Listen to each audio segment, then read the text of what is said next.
Most men ignore urinary symptoms because they're inconvenient, embarrassing, or easy to brush off. The problem is, not all urinary symptoms are entirely harmless.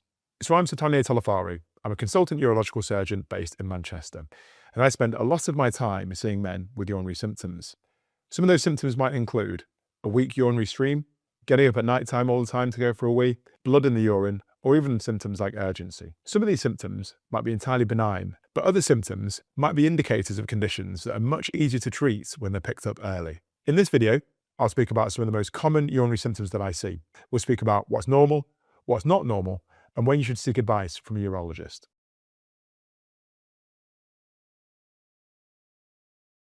Assuming a weak urinary stream is harmless is sometimes how problems can get missed. Okay, so one of the most common things that men come to see me about, particularly as they get over the age of 50, is a weak urinary stream. What they might notice is that it takes them a long time to start.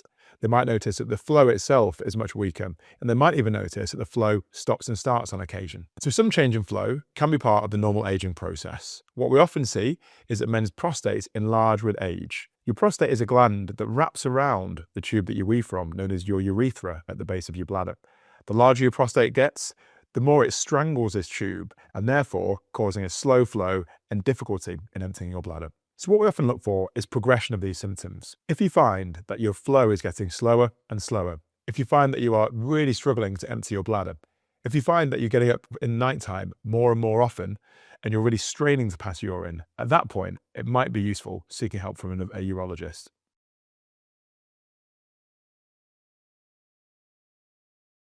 If you're waking up to urinate at night, that isn't the issue. It's how often and why.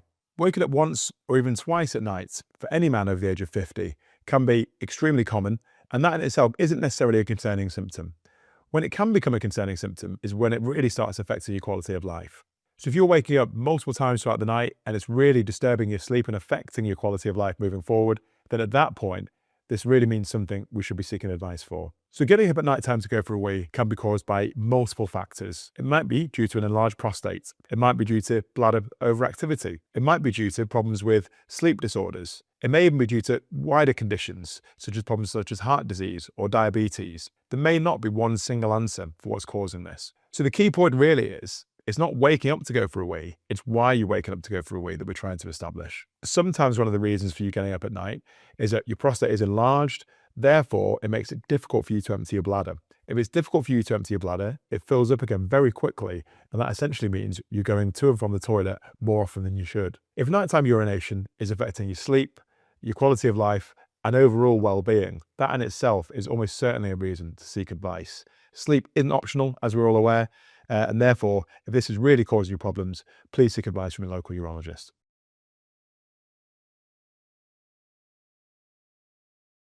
Feeling like your bladder never empties is a symptom that a lot of men normalise far too easily. There's some men that come to see me describe the feeling that they go for a wee, but they have a feeling of fullness or the feeling that bladder's not quite empty, and they might find that they're rushing back to go for a wee again very short after.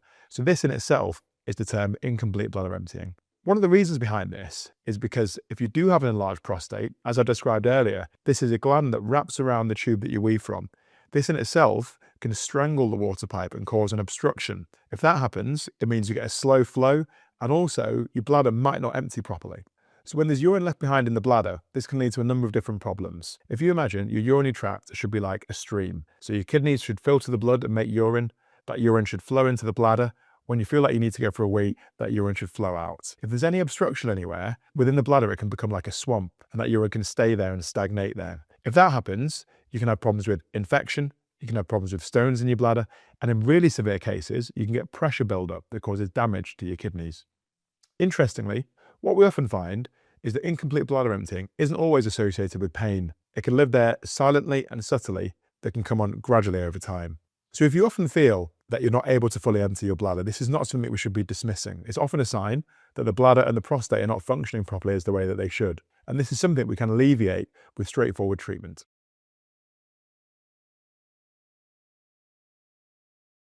Needing to urinate frequently is often treated casually when it shouldn't be.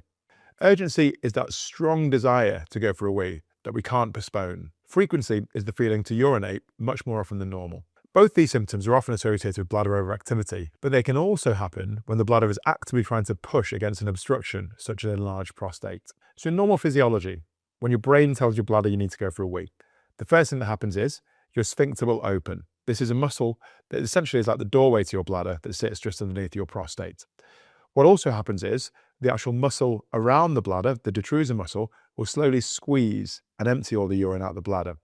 In some cases, if you've got an overactive bladder, what can happen is the muscle in itself can spasm even when you don't need to go for a wee, which can give the feeling of urgency and frequency. With that in mind, there can be two reasons why you might get urgency or frequency. The first of which is if you have an overactive bladder and the muscle is spasming. The second of which is if your bladder is pressing against an obstruction. So that might be an obstruction such as enlarged prostate. Both these situations can mimic the symptoms of urgency and frequency.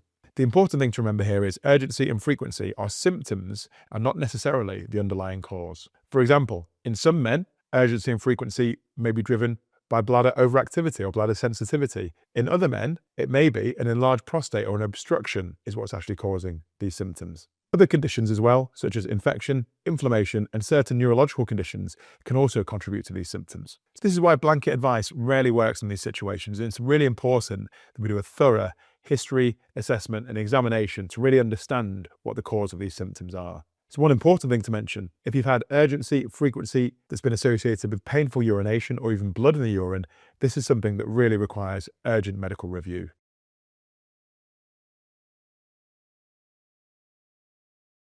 Blood in the urine is dismissed far too quickly as harmless. Sometimes it can be a benign, non-cancerous reason for blood in the urine. That can be due to infection, stones, inflammation, or even trauma to the urinary tract.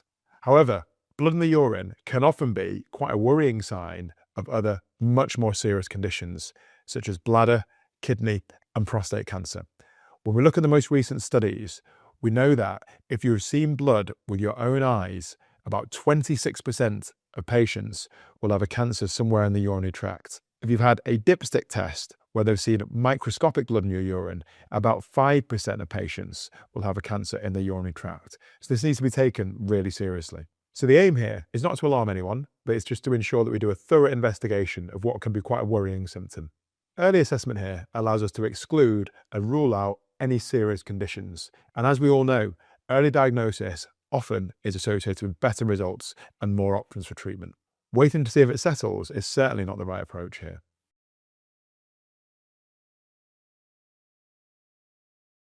Many men wait far too long, often thinking this is part of the normal aging process. That being said, many urinary symptoms are easily treatable, and we know that early intervention means simpler solutions. Seeing a urologist does not always mean surgery. In many cases, we can advise lifestyle interventions, some simple reassurance, medication, all of these things we'd always consider before even reviewing any ideas of surgery. The most important thing here is to recognise what's normal for you and when that has changed. If something doesn't feel right, it's always worth asking the question. So if you're someone who's local to Manchester and you'd like to book an appointment with me, you can follow the link that's in the description.